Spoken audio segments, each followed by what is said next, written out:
என்னோட படங்கள்ல என்ன பிரச்சனைனா ஹார்ட் ஒர்க் அதிகமாக இருக்கும், டைரக்டர் வேலை பார்க்க வேண்டியது இருக்கும். ஆனால் படத்தில் வந்து பைசன், ஆனால் ஹார்ட் ஒர்க் அதிகமாக.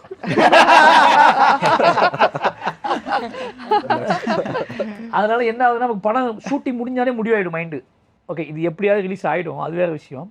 பட் நம்ம வேலையை நம்ம முடிச்சிட்டோம் அப்படிங்கிற மாதிரி. ஏன்னா ஷூட்டிங் ப்ராசஸ் தான் எனக்கு ரொம்ப ஹெவி. ஏன்னா அது லொக்கேஷன்லேருந்து, ஆர்டிஸ்ட்லேருந்து, வேலை பார்க்குறதுலேருந்து, செட்டப் ரெடி பண்ணுறதுலேருந்தே ஒரு பெரிய இஷ்யூஸ்.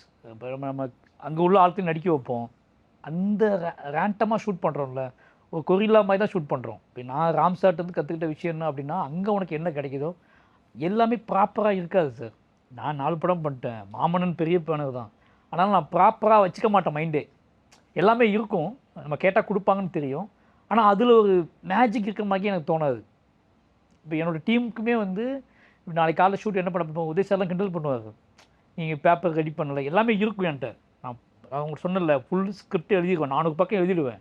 அந்த 400 பக்கம்ங்கிறது எனக்கு அந்த வேர்ல்டுக்குள்ளே நான் பயங்கரமாக மூளை முடுக்கலாம் போகுது தான். இப்போ நான் ஒரு வேர்ல்டு க்ரியேட் பண்ணுறேன் அப்படின்னா அது 400 பக்கமாக எழுதிடுவேன். அது யாருக்குமே காட்ட மாட்டேன், சொல்ல மாட்டேன்.